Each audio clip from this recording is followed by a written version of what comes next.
lovies, this is Love from Level Up Consulting Firm, and today I want to talk about personal responsibility. Now, I'm not going to lie to you. I knew at a very early age that jobs were probably not for me, but I also know that even if jobs are not for me and eventually I want to be self-reliant and have a job that can pay me all the money I need so I can pay my bills and be comfortable, if I have a job, I need to be able to function there, right? I need to be able to get along with people. I need to follow instructions. And so I'm going to discuss that accountability today and just sort of help you get a grip on your emotions and on your decision making when you're in the workplace. Number one, I'll start by saying that that's not your business, okay? This is somebody else's business. This is their brand. This is their vision. And so although you probably feel like it can be written better, which I know I'm extremely analytical. If I see something that I don't necessarily like, sometimes I want to go ahead and share my opinion. Prime example, when I was in college, I worked at McDonald's, right? They promoted me in the first month. I made it to a crew trainer. So, I had a red shirt, thought I was cute. And I felt really good about the fact that I was promoted so soon and that I got a little pay raise, right? And there were some things that my supervisor was doing when I decided to leave the job. And she just kept putting me back on the schedule. And so I told her repeatedly that I no longer wanted to work there. And so the first week she put me on the schedule, I'm like, well, maybe she forgot. I'll go ahead and work this extra week, make that money. But after that, I don't want to work here anymore, right? And so she put me on the schedule again. So I'm like, she's doing this on purpose. And I found out from someone that worked there that sometimes they'll keep putting you on the schedule so it'll make it look like you just stop coming to work instead of you actually quitting, right? Because restaurants, especially like McDonald's, come on, they have like the highest turnover rates. So I was really upset about that. So I contacted her supervisor, which was the district manager. She was the GM. And I let him know that I wanted to do a presentation and let him know some of the things that I felt like were wrong in this environment, right? So I literally put together a PowerPoint presentation and he sat down with her and me and we went over the PowerPoint presentation and I let them know I don't appreciate her continuously putting me on the schedule. And there were some other things there that I felt like could make the business run more efficiently. I understand that the turnover rate is high and all of that stuff, but some things can be done differently. So I put together this really nice PowerPoint, walked in there with my computer, dressed professionally. They did try to see if I would stay at the business and I declined. All right. So with that being said, that was way too much for McDonald's. And I had to be like 19 at the time.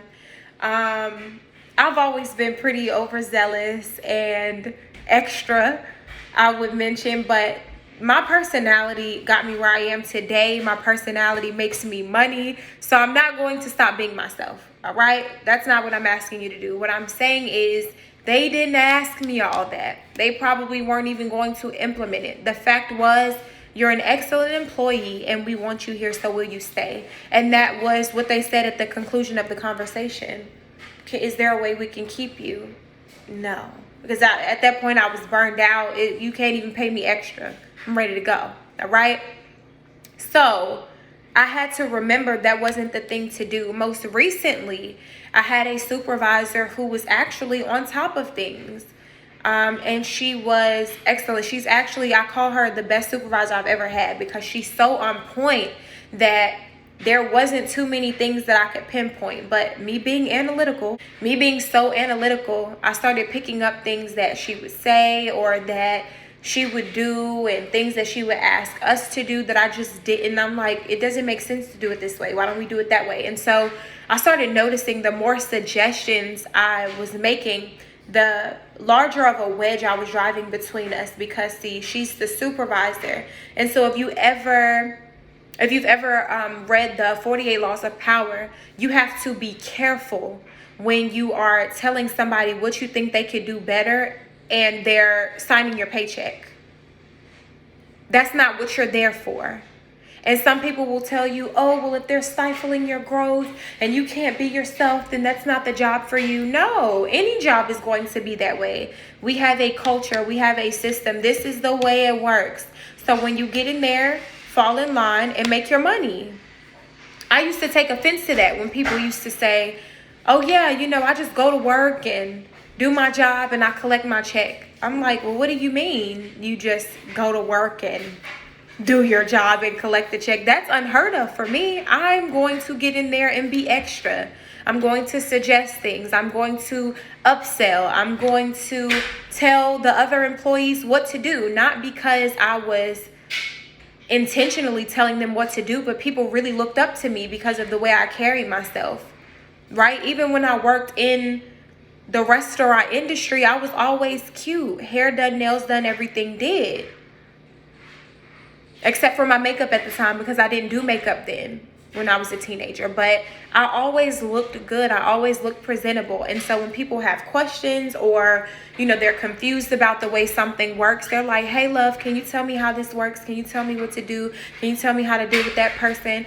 I was the troubleshooter, and there's nothing wrong with that. But again, be careful about how you present things to people. Don't be one of those individuals who walks up to everybody telling them what to do, or walks up to everybody saying, oh, fix your shirt, do this, do that.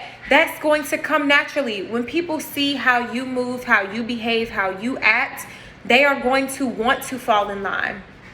I know, same job. I worked at McDonald's. I used to go in there all cute, wearing lipstick. I had to wear hats, but I still looked good. My hair was still done. Even if I had to wear a wig under that hat, I was going to be cute. Nails painted. You're not supposed to do that at McDonald's. So sometimes I, would take it off, but I wait until it chipped because I painted my nails because I felt like it, and I'm not taking this off for a job.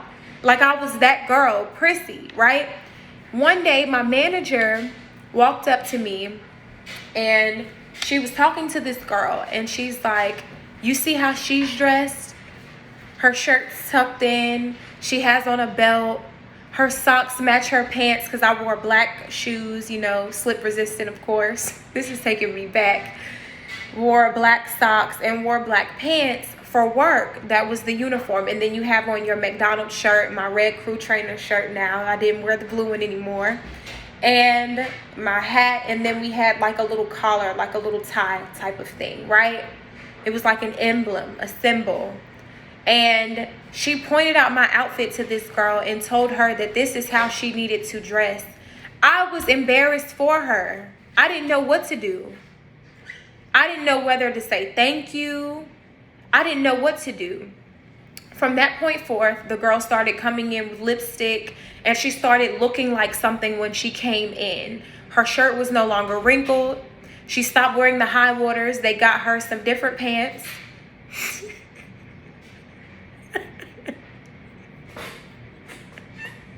They got the girl some different pants, and she looked like something when she came in, and she was older than me. I said girl, but she was a woman. She was older than me. And so, yeah, that sparked a little bit of jealousy, but it was fine, right? But I didn't have to go to her and say, hey, I think you should wear this. I think you should wear that. When you are talking about being honest with people, because people say that all the time. Oh, I was just being real with her. I was just keeping it real.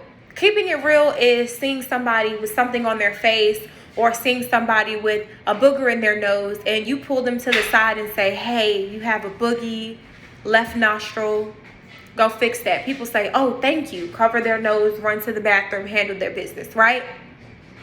That's being real.